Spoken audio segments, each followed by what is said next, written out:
Mas nesse caso, não. É, Embora. vambora, né? Uma dúvida. Eu esqueci de gravar, coloquei agora, então a gente vai gravar só a parte mesmo do. As É, respostas, quem quiser depois vai ter que pegar. uma dúvida, José.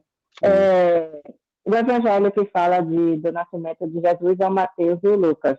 sim. O mês de novembro, todos os anos, quando chega o mês de novembro, é só Lucas, né? E como é que faz? Porque toda a liturgia do mês de novembro todo foi Lucas. Aí Não, eu tô pensando. cada ano se trabalha um evangelho. Um ano é Marcos, um ano é Lucas e o outro ano é Mateus, né? A, B Aí, e C. isso, que é o ano A, B e C, né? Então, O ano que acabou foi C. quando chega nas datas assim, então aí ser utilizado o evangelho daquele ano. Por isso que nesse ano deve ter usado, eu nem lembro de qual que agora, se era Lucas mesmo, mas acredito que seja. Se for usado Lucas em todos, Lucas é o deste ano. O de novembro foi todo de Lucas. Eu pensei que tinha alguma coisa a ver com dezembro. Eu falei, por causa de dezembro é o Não, nascimento de não. Não, tem a Jesus. ver com o ano O litúrgico. ano litúrgico. A, B ou C. Isso. Certo. Lucas, Mateus e o outro? Lucas, Mateus e Marcos. Por que João não? Que discriminação. João, ele é utilizado só nas datas mais especiais. Aí se Hum, utiliza João, entendeu?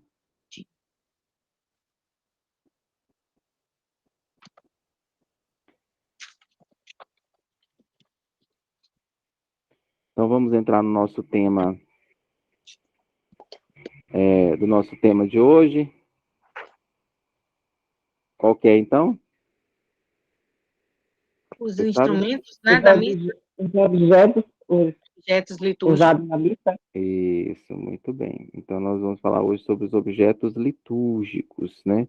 Que a gente vê lá o padre utilizando, outras pessoas utilizando, e às vezes a gente não consegue saber o nome, nem entender. Então hoje a gente vai ver um pouquinho sobre eles, né? Depois vou cobrar, né? Fazer aquela avaliação oral, porque é fácil, né? Os nomes vocês vão ver que são facílimos, viu? Aí, Uma dúvida rapidinho. hã? Termine, uma dúvida rapidinho, mas termine sua conclusão. Não, aí, hoje a gente vai ver a parte teórica, e sábado que vem eu vou pedir para que vocês cheguem um pouquinho mais cedo lá na igreja para a gente fazer a parte prática. Ou seja, eu mostrar para vocês os objetos, mostrar como monta, como desmonta, né? Cada uma das partes, como se entra nas missas, né? A gente vai ver realmente todo o processo lá no sábado que vem, na prática, entendeu? Ok. Pode falar. A minha dúvida foi que em uma das missas que eu assisti, a hóstia, ela caiu e o Frei automaticamente se abaixou, pegou e levou a boca. Uhum. Existe o seguinte, a norma para quando a hóstia cai, existe várias possibilidades, né? Se ela já está consagrada, né? Aí, ou seja, se é Cristo ali, aí, ou se a pessoa que a deixou cair vê que não está sujo o local, pode pegar e colocar na boca e comer. Caso ela não queira fazer isso, ela vai pegar, colocar no corporal, né? Guardar, depois ela vai pegar essa hóstia, colocar num pouquinho de água, dissolver e jogar numa planta. Então, essas são as duas coisas que podem ser feitas. Certo. Vamos lá, então? Então, nós vamos... Alguma dúvida? Não, né? Não, pode seguir. Certo. Então, o nosso ano litúrgico... Deixa eu colocar aqui para ficar maior.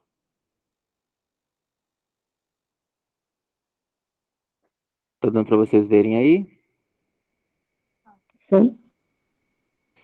Primeiro nós vamos ver o que é o espaço litúrgico. O que é o espaço litúrgico? Quem pode ler para mim aí?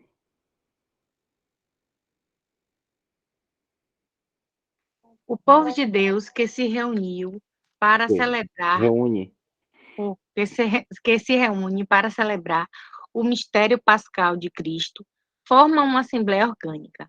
Ela expressa-se por várias funções e ações, em diversos momentos da celebração. A disposição geral do edifício sagrado deve ser tal que ofereça uma imagem da Assembleia reunida, permita uma conveniente disposição de todas as coisas e favoreça a cada um exercer corretamente a sua função. Instrução Geral do Missal Romano 294. Precisa-se superar o pensamento de que o espaço celebrativo deve ter uma estrutura bipartida, com apenas dois polos: o presbitério, lugar dos ministros, e a nave, lugar do povo cristão. Três polos devem ser valorizados na sua relação com a Assembleia Litúrgica: o altar, a sede e o ambão. Isso. Então, o espaço litúrgico é tudo aquilo que é sagrado, que vai ser vivido, experimentado dentro desse processo de vivência da liturgia, onde a gente está ali celebrando, certo? E aí fala dessas duas partes que a gente deve superar, em que o mais importante seria só o presbitério e a nave, não. Né? Aí tem três polos que devem ser valorizados, que é o altar, onde acontece o sacrifício, a sede, que é aquela cadeira, pode ser o nome sede ou sédia, que é aquela cadeira do presidente da celebração, quem preside, no caso do padre, né, ou bispo, depende, e o ambão, onde se está a fazer as leituras. Então, nessas três partes. O que é o presbitério? A gente geralmente usa muito essa palavra presbitério. Presbitério é toda aquela parte que fica os dois altares, que no caso é o ambão e o altar do sacrifício, mas também fica a sede e as cadeiras dos ministros lá em cima, certo? Então, o presbitério deve ficar num plano mais elevado para facilitar a visibilidade acústica, mas não excessivamente elevado para não parecer distante do povo. Ao contrário, deve dar ideia de estar inserido na Assembleia. Em pequenas capelas, esse desnível é até desnecessário. O presbitério deve ter espaço suficiente para as peças necessárias, que no caso é o ambão, o altar e as cadeiras, né? E para a mobilidade do presidente dos ministros, que é o padre. Né? O altar, como está a imagem, você já sabe o que é. O centro da fé cristã é o mistério pascal de Cristo, sua total entrega por nós, confirmada pela ressurreição, o dom do Espírito. O altar representa, ou seja, nos traz sempre presente à memória este mistério. Sua entrega total por nós, ontem, hoje e sempre, em torno do altar, reúne os fiéis para participar do banquete pascal. É importante que a mesa seja uma peça sólida, estável, e que ela pode ser em pedra, madeira, mármore, concreto, ferro, evitando-se imitações desses materiais. O altar deve ocupar um lugar que seja o centro, para o qual a atenção de todos os fiéis naturalmente se dirige, buscando sua participação. Evite-se todo distanciamento em relação à assembleia do altar. O ambão, que é onde se faz as leituras. A Constituição sobre a Sagrada Liturgia do Concílio Vaticano II afirma: Cristo está presente pela sua palavra, pois é elemento, ele mesmo que fala quando se leem as Sagradas Escrituras na igreja. Sacrosanto Concílio número 7.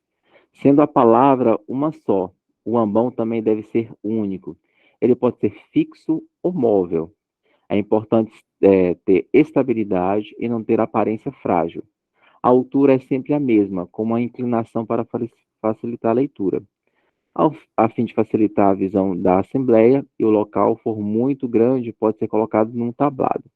Não deve haver dois móveis iguais, mas diferentes.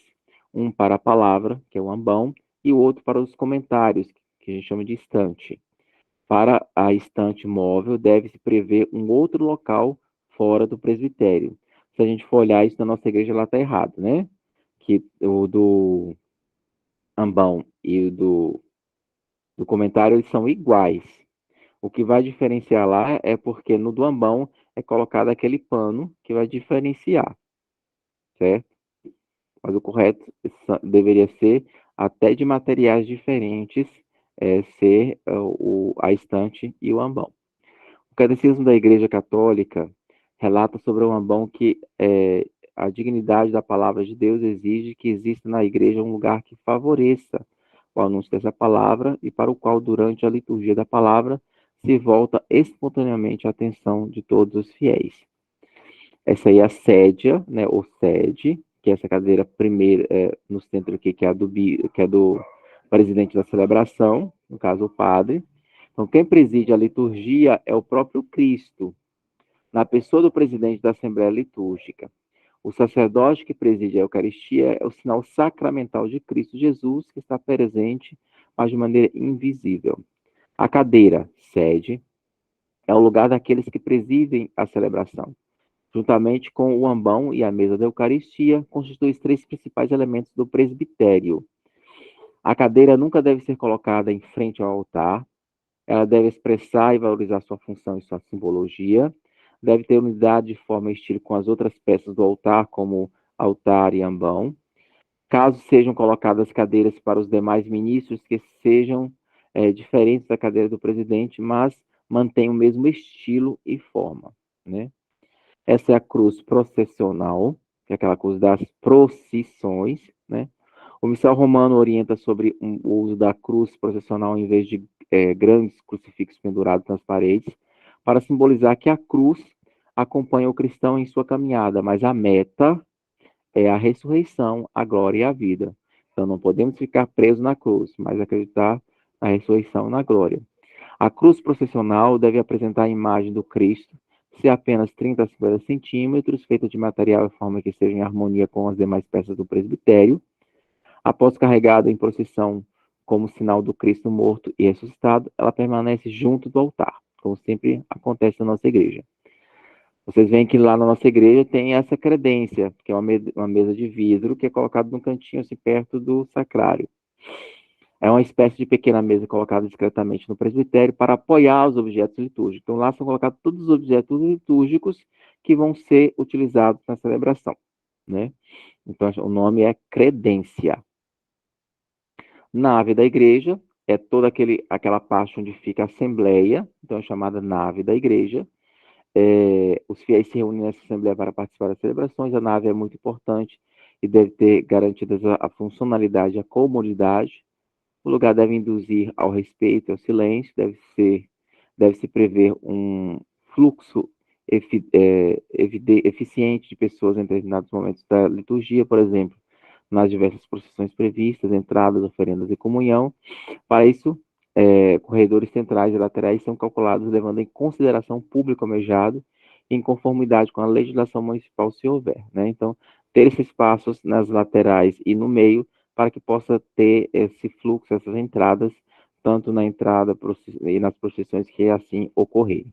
Nas novas igrejas, dispunham-se os bancos ou as cadeiras, de tal forma que os fiéis possam facilmente assumir as posições requeridas pelas diferentes partes da celebração e aproxime-se sem dificuldades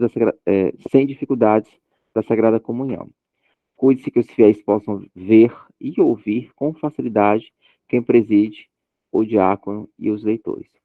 A forma ideal para a celebração litúrgica, renovada após o concílio, não é a de igreja com naves compridas, mas uma disposição que favoreça tanto a aproximação entre a Assembleia e o presbitério, como a participação. E aí sugere-se que seja mais oval ou circular.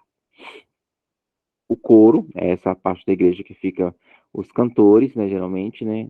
Hoje nas igrejas novas geralmente não tem mais, mas aqui em Salvador tem muitas igrejas antigas que ainda tem. O batistério, né, ou pia batismal, na construção do batistério seja destacada a realçada dignidade do sacramento do batismo, seja o lugar adequado para as celebrações comunitárias, convém projetar uma sala batismal específica para isso. Nas nossas igrejas, principalmente na nossa ressurreição, não tem. O nosso presbitério, nossa pia batismal ou batistério, ele é móvel, ele fica lá no cantinho, aí quando o batismo, ele é puxado cá para frente. Pode-se inserir o batistério na própria igreja, na nave central ou lateral, mas separado do presbitério e em plano mais baixo em relação a este. Lembrar que na igreja antiga, essa pia batismal, o batistério, era na porta da igreja, como símbolo de que, para se tornar cristão, teria que se passar primeiro por este sacramento, né? É o primeiro sacramento da iniciação cristã, então, o batismo. Então, sempre estava lá. A liturgia fala da fonte batismal. Essa ideia do batistério fonte pode ser visualizada fazendo jorrar verdadeiro jato de água nascente. O confessionário, que no caso da nossa igreja fica logo ali, se nós estamos de frente para o altar, do nosso lado direito, né? Este espaço deve facilitar o contato pessoal e o diálogo entre o fiel e o sacerdote e permite que sejam adotadas as posturas convenientes de pé, sentado ou de joelhos, seja visível isso, para a própria proteção do padre até de quem está ouvindo, né? O ideal é que dentro do corpo da igreja se preveja um espaço que ao mesmo tempo faça parte da nave e dela se distinga também. Algumas igrejas têm espaço para uma capela do Santíssimo. Capela do Santíssimo é uma capela menor, onde o Santíssimo fica lá no sacrário, né, guardado, esperando as nossas adorações, etc. Né? O centro do espaço celebrativo é o altar, no qual o pão é consagrado e repartido. A reserva eucarística, que é aquela que foi consagrada no altar durante a celebração e não foi consumida, ela deve ficar fora do presbitério, numa capela própria para oração individual e comunitária. Quando não se tem, se coloca no sacrário, que fica no presbitério também. Nessa capela, eventualmente, pode ser celebrado missas com menor número de fiéis. Caso não possa haver capela do Santíssimo, é possível colocar um tabernáculo no presbitério, como o nosso existe, né? Mas em harmonia com o altar, o ambão e a cadeira presidencial. O sacrário deve ser digno e nobre, imóvel e sólido, necessita ter fechadura, não pode ser transparente. Sua forma, seu estilo e o material devem considerar as demais peças e formar com elas um conjunto. Tecidos redondos, rendados, letreiros, flores ou outros enfeites não ajudam a elevar a dignidade da peça do seu conteúdo, pelo contrário. A lâmpada do Santíssimo acesa indica sempre a presença da reserva eucarística, ou seja, Cristo sempre está ali. Pela força do seu simbolismo, deveria ser alimentado pelo material vivo, como óleo, cera, parafina. Contudo, a lâmpada elétrica também é permitida. Deve-se evitar rigorosamente a utilização imprópria de recursos do tipo luz neon, frases luminosas e outros artifícios inadequados. O mobiliário da Capela do Santíssimo deve ter genuflexório, que é aquele banquinho onde a gente se ajoelha para poder fazer as orações, para proporcionar momentos de oração e adoração ao Santíssimo para quem preferir utilizar a posição de joelhos. Átrio, essa parte que algumas igrejas têm, antes de entrar na própria nave, tem esse espaço enorme fora, que se chama átrio. O átrio é o lugar que dá entrada à igreja, ela separa o exterior do interior.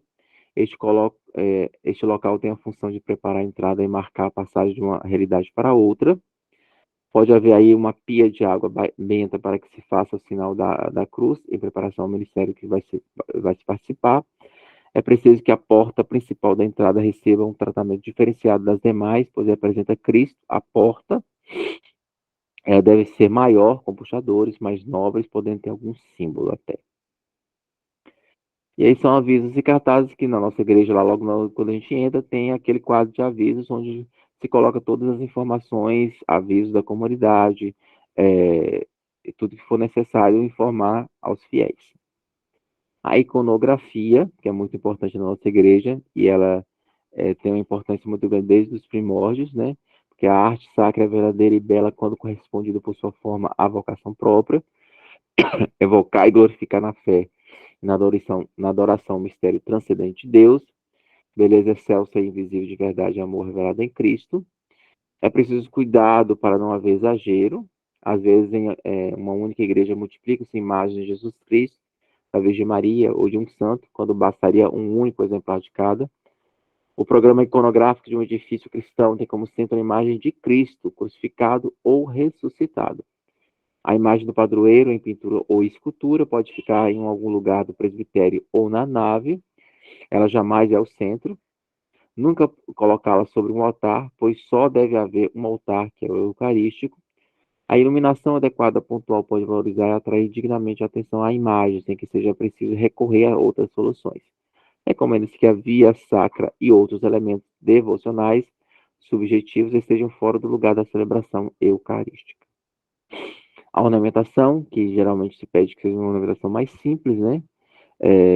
Mesmo sabendo a importância de embelezar a nossa igreja, mas pede-se recomendável o emprego de plantas e flores naturais no local de celebração, pois o local onde a verdade é anunciada e experimentada supõe uma decoração com materiais autênticos, né? Não colocar materiais que não sejam verdadeiros, né? Como de plástico, etc. Não recomenda-se colocar todos que sejam verdadeiros.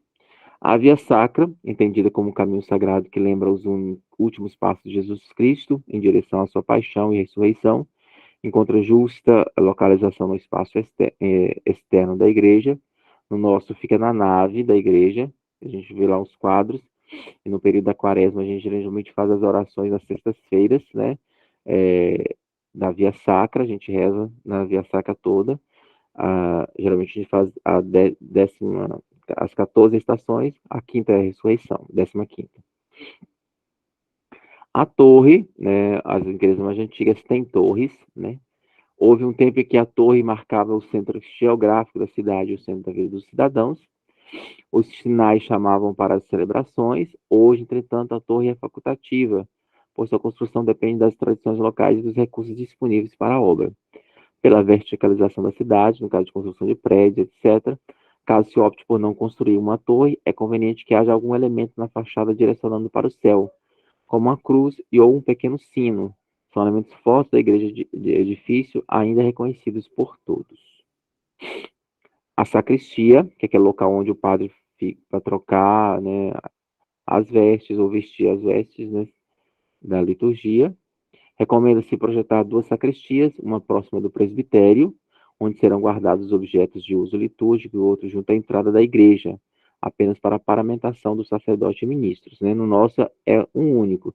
Aí dentro daquela mesma sacristia tem armários que são para os objetos litúrgicos e outro armário para as roupas litúrgicas. Secretaria, que a localização da secretaria deve ser prática de fácil visualização, evitando-se a interferência do espaço celebrativo. Os banheiros, que é coisa normal que tem toda a igreja, e aqui vamos os objetos litúrgicos. Os mais utilizados nas celebrações comuns são o corporal, que é aquele pano quadrado que a gente coloca em cima do altar para colocar o cálice e os outros objetos litúrgicos. Tecido em forma quadrangular, sobre o qual se coloca o cálice com o vinho e a patena com o pão. Aí tem o cálice, recipiente onde se consagra o vinho durante a missa. O sanguíneo, que é um pano diferente do manustérgio e também do corporal, tanto pelo formato, né, como também pela sua função. O sanguíneo, ele tem aquela função de limpar ou não deixar que o sangue, ou seja, o vinho, possa cair ali do cálice. Então, é chamado também purificatório. É um tecido retangular com o qual o sacerdote, depois da comunhão, seca o cálice e, se for preciso, a boca e os dedos, né? Então, ele pode enxugar as bocas e os dedos com esse sanguíneo. Ele é bem mais comprido, né? Enquanto que o corporal é retangular. A patena, que é aquele pratinho que se coloca em cima do cálice, né? E coloca a hóstia por cima, que é um pequeno prato, geralmente de metal, para conter a hóstia durante a celebração da missa. O manustérgio, como eu já falei para você, que é aquela toalhinha que o padre, depois que faz todo esse processo de colocar os objetos litúrgicos no altar, arrumar direitinho, aí ele vem purificar as suas mãos para poder fazer a consagração. Então é utilizado esse manustérgio para enxugar os dedos que são molhados ali, como se fosse purificando os dedos deles para ele poder fazer o processo de consagração. Então, o manustérgio é uma toalha com que o sacerdote enxuga as mãos no rito do lavabo, em tamanho menor, é usada pelos ministros da Eucaristia para enxugarem os dedos. A pala é esse objeto quadrangular também, ele tem esses 4 lados iguais, ele geralmente está na cor do tempo litúrgico que está tendo a celebração. A celebração é uma celebração do tempo comum, vai ser verde. Se for no tempo dos mártires, vai ser vermelho, ou do Pentecostes vai ser vermelho, né? Se for uma celebração de Maria, vai ser azul ou branco. Se for uma celebração que fale de Jesus, pode ser branco também. Então, pala é um cartão quadrado revestido de pano para cobrir a patena, que é aquele pratinho, né? E o cálice também. Castiçal, né? Um tecido que se usa para suporte de uma vela. O aspersório, que é utilizado, coloca esse objeto dentro aquele vaso de água, e aí a água benta, né, e sai aspergindo, que a água entra pelos buraquinhos e ele sai jogando nas pessoas. Então, é um pequeno instrumento com o qual se joga água benta sobre o povo. Aí tem a bacia e a jarra, que é utilizado para lavar as mãos do sacerdote quando ele vai antes de fazer a consagração, né? Quando ele coloca os objetos lá em cima do corporal, aí ele vem cá, o ministro vai pegar essa jarra e a bacia e despejar nos dedos dele. Ele vai fazer uma oração, o padre, né? E aí depois ele vai pegar o manustério, que a gente coloca geralmente no braço esquerdo, ele pega e enxuga a mão. Se tiver o coroinha pega o manustério e passa ao padre. Então, em tamanho pequeno, contendo a jarra e a água para o rito do lavabo, na preparação e nas apresentações dos dons. O véu de âmbula é um véu que é utilizado na âmbula, âmbula é parecido com cálice, só que tem tampa. Então, quando tem a tampa, é âmbula. E aí, porque nessas âmbulas ficam guardadas a reserva eucarística, ou seja, aquelas hóstias que foram consagradas e não foram utilizadas. Então, para identificar isso, né, tem sempre um pequeno pano por cima da tampa dessa âmbula. Então, o véu de âmbula é um pequeno tecido branco que cobre a âmbula quando esta contém partículas consagradas. É recomendado o seu uso, dando seu forte simbolismo. O véu vela, isso, ou seja, esconde algo precioso, ao mesmo tempo que revela, mostra, possuir e trazer tal tesouro. É ela que fica no sacrário, não é isso? Isso, no sacrário. Agora, na nossa igreja lá, nós estamos utilizando mais. Mas antes eram colocadas só âmbulas sem o véu. Mas agora ele está utilizando mais vezes. O Círio Pascal, eu acho que vocês não veem muito, porque quando a gente tira do sacrário, a gente pega com a tampa esse véu e já deixa na credência, só leva para o altar já a âmbula sem a tampa. Aí não dá para ver muito, só quando a gente mostra mesmo. O Círio Pascal, que é aquela vela grande, abençoada solenemente na vigília pascal do Sábado Santo, né, onde acontece o batismo, etc., dos adultos, né, aí ele também se abençoa solenemente, né, esse círio, né, colocando com o simbolismo da, do prego, né, são 5 pregos em cada lado ali, representando aquela cruz de Cristo, né, e aí todos têm um simbolismo. Ele é aceso no sábado de aleluia, e ele é retirado do altar em Pentecostes. No final de Pentecostes, se no ano que vem cair exatamente no dia de Pentecostes a missa da Crisma de vocês, aí no final a gente faz a tirada do círio pascal do altar. A gente faz um momento, aí o bispo faz uma oração e retira o círio do altar. Né? Porque é como se fosse o seguinte, o círio é o próprio Cristo. Quando vem Pentecostes, é o tempo de Pentecostes. Então, Cristo sobe ao céu e vem Pentecostes. Então, Cristo sai do altar, no simbolismo da vela, mas aí o Espírito Santo permanece. E a cada batismo ele é aceso. A vela dos batismos, todas as para frente. Agora, quando vira o ano, se por um acaso a vela não castar toda, O círio? sim, Uhum. o que é feito? Geralmente ele é pego, algumas pessoas pegam e refaz, dissolve ele e faz um novo círio. Ok. Geralmente sobra, porque não dá conta de consumir todo. A Sim, maioria das vezes sobra. Então aí eles passam para as pessoas que fazem círio, eles derretem e fazem um novo círio. ok. Âmbula, cibório e píxide, não é pix não, é píxide, é o recipiente para conservação e distribuição das hóstias aos fiéis, né? Então, onde fica uma reserva e também se utiliza para poder distribuir a Eucaristia no momento da comunhão. tem uns que são bem pequenininhos, parece um bol mais achatadinho, sem essa parte de baixo, como se não fosse um cálice, como se não tivesse essa parte de baixo, sabe? Sim, Só sim, fosse mas a parte de cima. isso, mas continua sendo âmbulo, aquelas lá.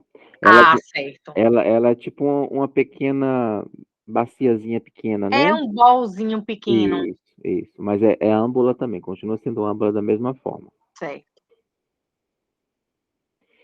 As velas comuns, porém de bom gosto, que se coloquem no altar, geralmente em número de duas, em 2 castiçais. Aí são as galhetas, né? O nome daquelas vasilhinhas onde ficam a água e o vinho. São 2 recipientes para a colocação da água e do vinho. O nome então é galhetas. A hóstia, né? O pão não fermentado, ázimo, né? Uso da celebração eucarística, que se entende a hóstia maior, é comum em forma circular. A gente pode também chamar de partícula, né? Então, hóstia ou partícula. Mas a partícula a gente utiliza mais comumente para aquela que é menor. Para a maior, a gente geralmente fala hóstia. Ou pode falar partícula maior ou partícula menor também. Antes da consagração. Isso, antes da consagração. Antes da consagração, é porque, eu não sei, eu ouvi assim, que antes da consagração a gente chama de partícula, e depois da consagração, hóstia consagrada. Não, mas aí a hóstia é consagrada. A hóstia ela pode ser chamada Ah, hóstia certo, antes. de hóstia também, É certo, hóstia também. entendi, Mas aí quando está consagrada, é hóstia consagrada. entendi. Tá. O ostensório é o objeto que serve para expor a hóstia consagrada, para a adoração dos fiéis e para dar a bênção eucarística. Aí tem a caldeirinha, é uma pequena vasilha onde se coloca água benta para aspersão, que é esse vasinho aí, né? E aí com aspersório também. A partícula que eu falei para vocês que pode ser hóstia ou partícula, ou mesmo que hóstia, porém em tamanho pequeno e destinado geralmente à comunhão dos fiéis. A reserva eucarística, nome que se dá às partículas consagradas, guardadas no sacrário e destinadas sobretudo aos doentes e à adoração dos fiéis, em vista ao Santíssimo, em visita ao Santíssimo. Devem ser consumidas na missa seguinte. O sacrário, que no nosso caso lá fica no presbitério lá no fundo, é um pequeno estojo, geralmente de metal, onde se leva a Eucaristia para os doentes, ou seja, deixa lá e depois pega-se para levar para o doente ou para algum outro local que for necessário. Usa-se também em tamanho maior na celebração eucarística para conter as partículas. A teca, que é tipo uma mini âmbula, que a gente utiliza geralmente para levar hóstias para os doentes. É um pequeno estojo, geralmente de metal, onde se leva a Eucaristia para os doentes. Usa-se também em tamanho maior. Na celebração eucarística pode conter as partículas. Geralmente a gente coloca nessas âmbulas a partícula que vai ser utilizada para adoração, ou melhor, a hóstia consagrada para a adoração. A gente fica na teca dentro do sacrário, que pode ficar aí dentro da teca, ou pode ficar dentro da própria âmbula. Incenso é uma resina aromática extraída de várias plantas usada sobre brasas nas celebrações solenes. A naveta, que é aquele objeto que vem com a colherinha, esse objeto é para colocar o incenso, né, que vai ser utilizado na celebração. Ela é um pequeno vaso onde se transporta o incenso das celebrações litúrgicas.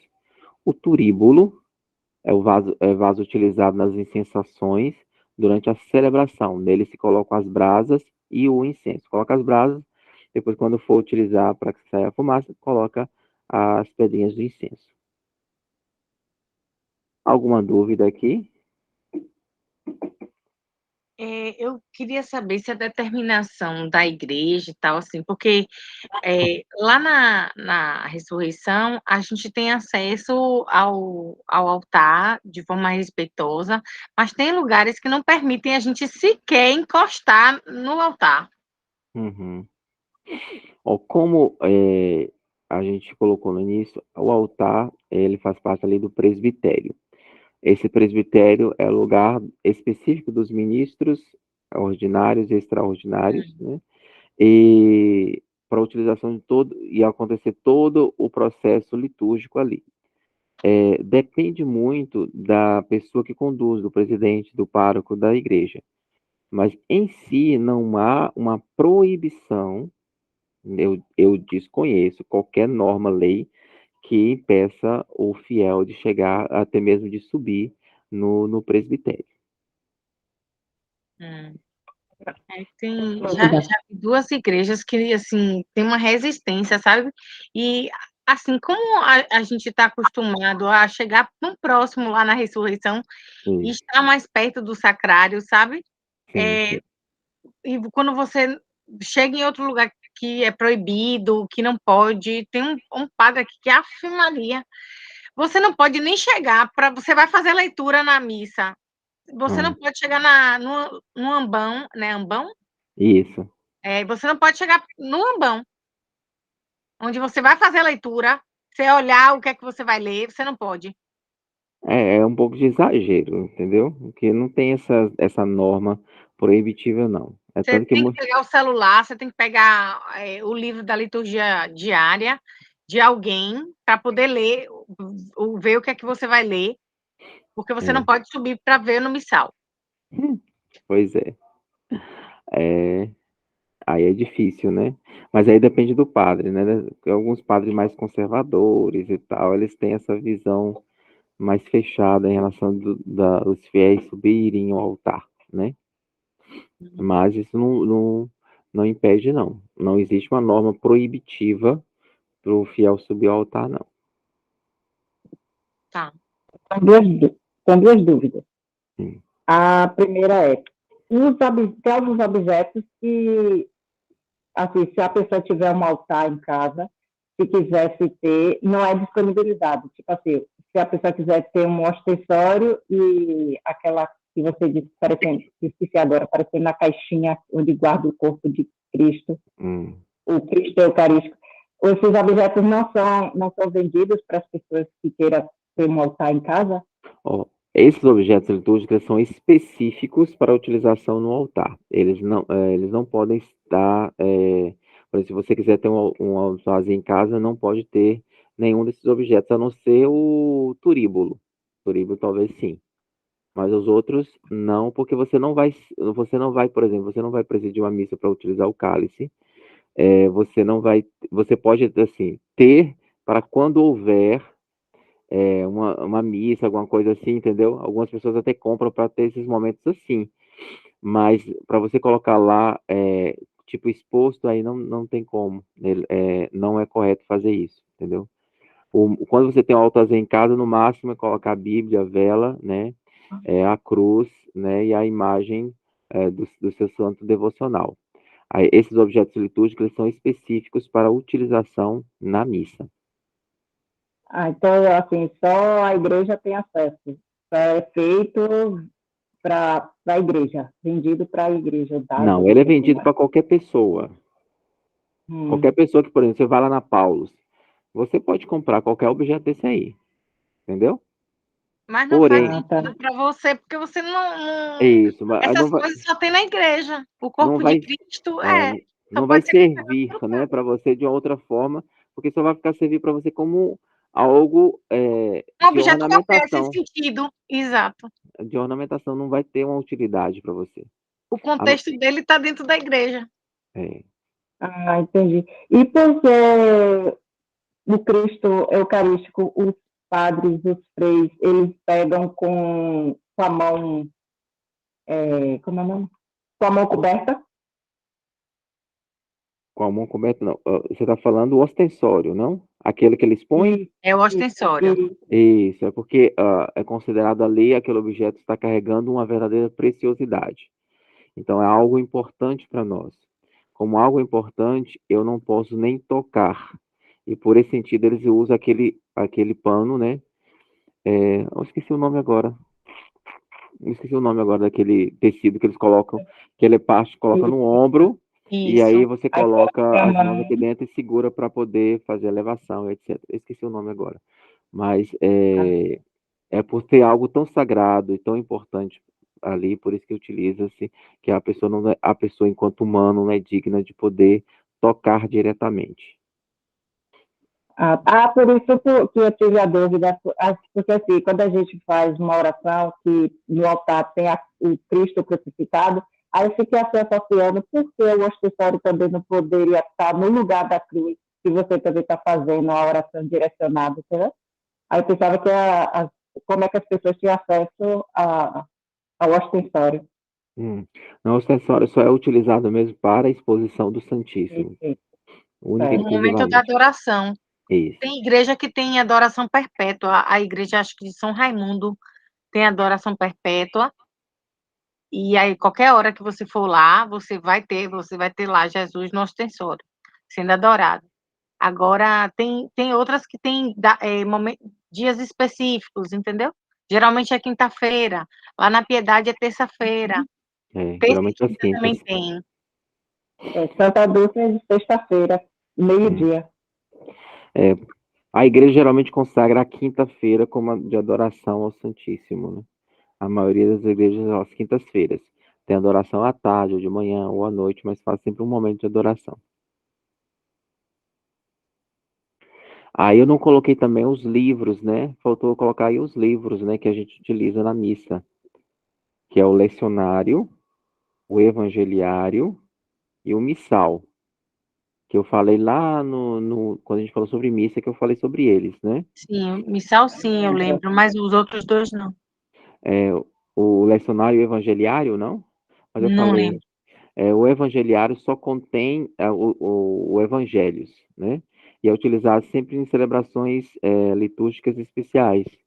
Aí, ou para entrada, ou para leitura, quando o diácono faz, aí é utilizado especificamente o evangeliário, que é só com o evangelho. O lecionário é aquele que a gente utiliza para as leituras. Aí existe o lecionário semanal e o lecionário dominical. O lecionário semanal, você leva em conta ano par e ano ímpar para as leituras daquele dia, né? Por exemplo, nós estamos no ano par, que é 2022.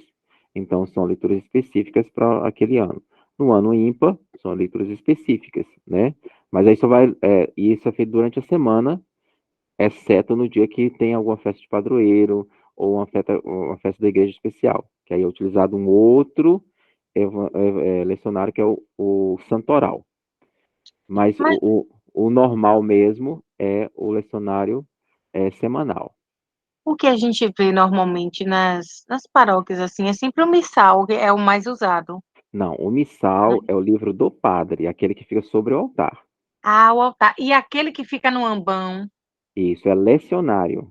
Ah, tá bem. Aquele lá que fica no ambão, onde faz as leituras, é o lecionário. E Ah, aí certo. existe, aí existe o lecionário que se utiliza durante a semana, que aí é levado em conta o ano A, ou anos pares e anos ímpares. Sim, Existe o lecionário dominical, que é levado em conta ano A, ano B e ano C. Ano A, certo. Ah, Marcos, Mateus e Lucas, né? Ano sim. C. E o santoral, que são para as missas de santos ou devocionais, De né? acordo com a comunidade. Não, o santoral, por exemplo, hoje é festa de São Pedro, por exemplo. Aí você vai utilizar esse santoral. Hoje é festa do Cristo Rei. Você vai utilizar esse santoral, porque vai estar lá. A Mas se, por maioria, exemplo, pelo menos, coloca no santoral, né? mas se for Algumas um festas da santo que igreja, você não, que não é da sua paróquia, que não é celebrado pela paróquia. não Santa entendi. Catarina de Sena.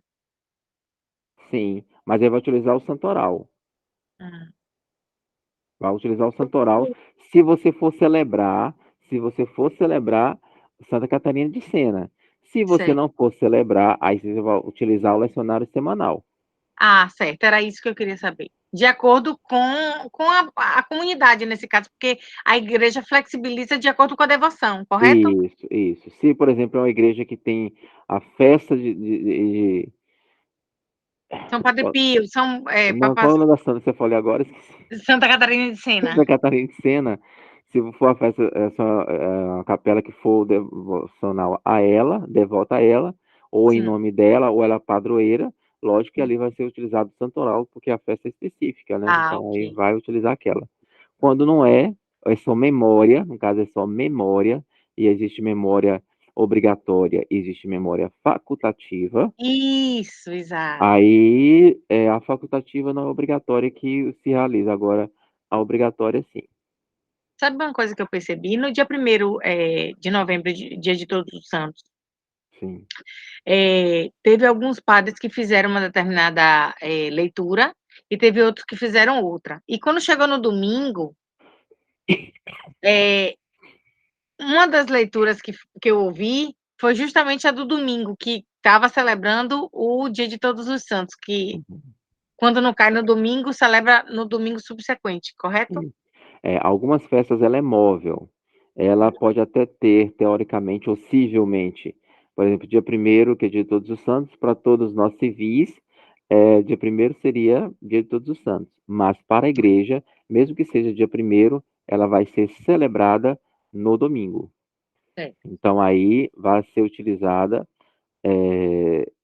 o lecionário, né, próprio para que se faça no domingo. E a igreja coloca tanto lá para celebrar no domingo. Ok. Dos padres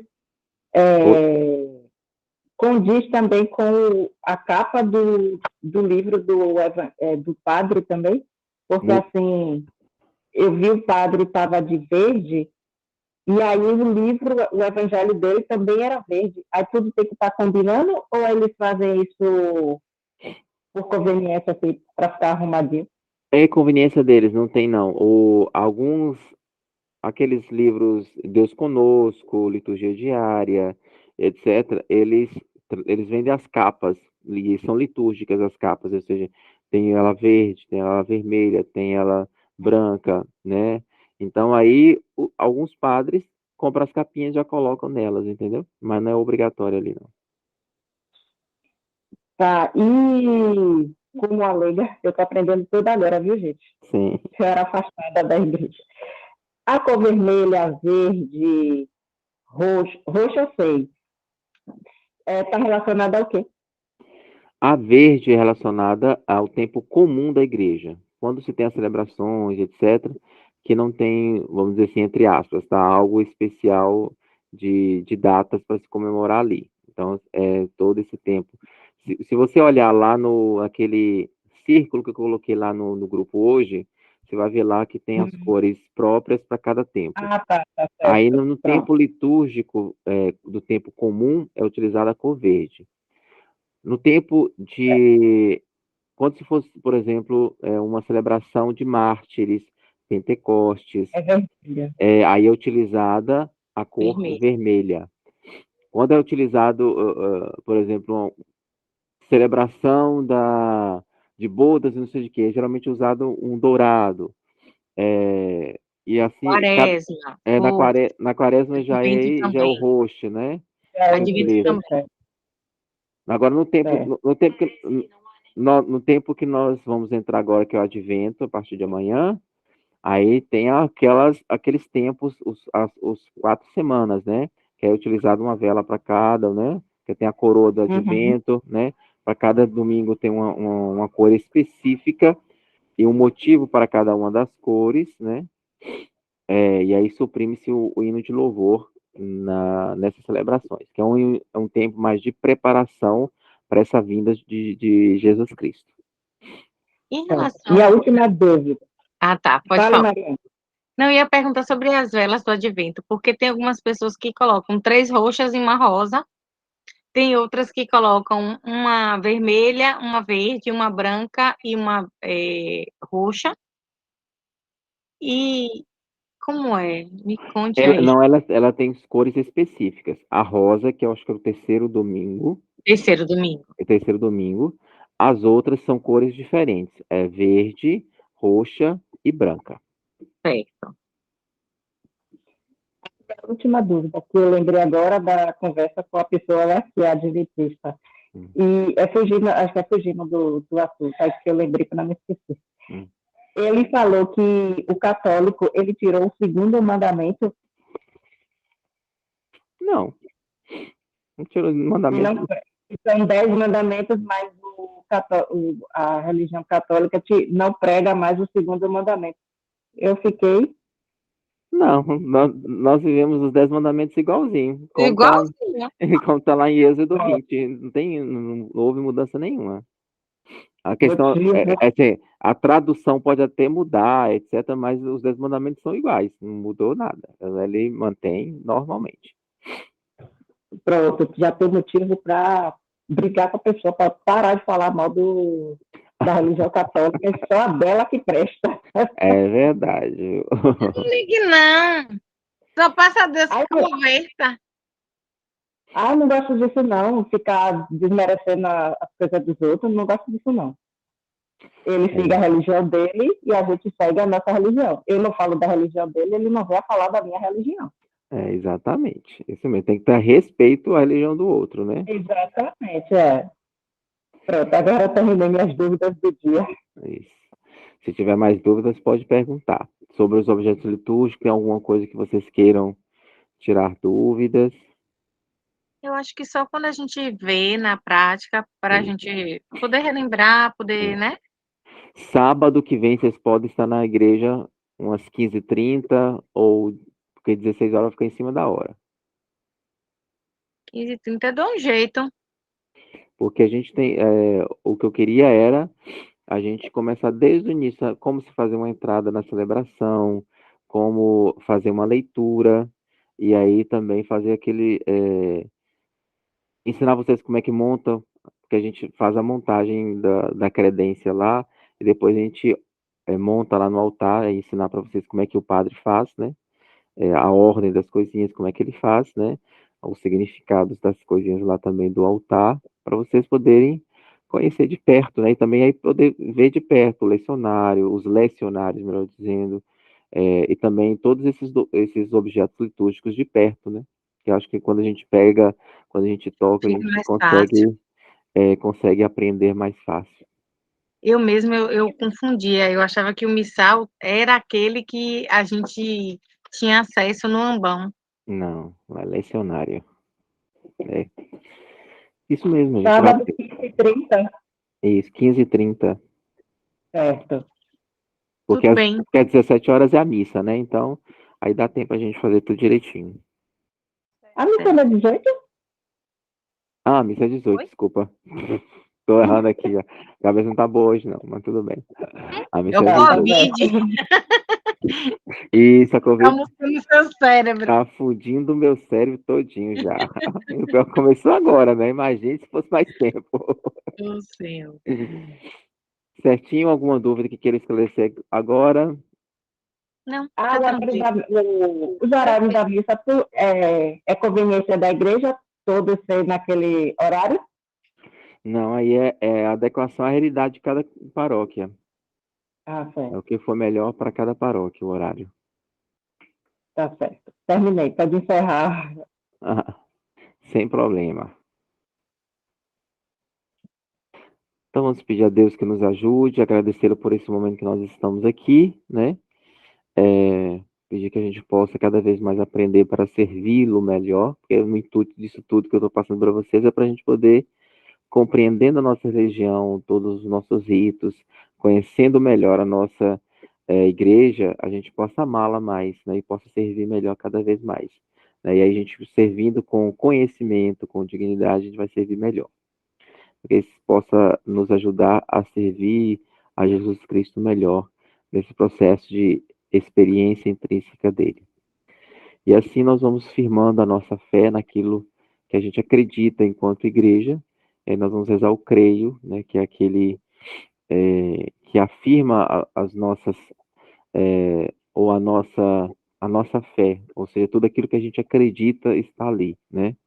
Então, creio em Deus Pai Todo-Poderoso, Criador do céu e da terra, e em Jesus Cristo, seu único Filho, nosso Senhor, que foi concebido pelo poder do Espírito Santo, nasceu da Virgem Maria, padeceu sob Pôncio Pilatos, foi crucificado, morto, sepultado, desceu à mansão dos mortos, ressuscitou o terceiro dia, subiu aos céus, está sentado à direita de Deus Pai Todo-Poderoso, de onde há de vir julgar os vivos e os mortos.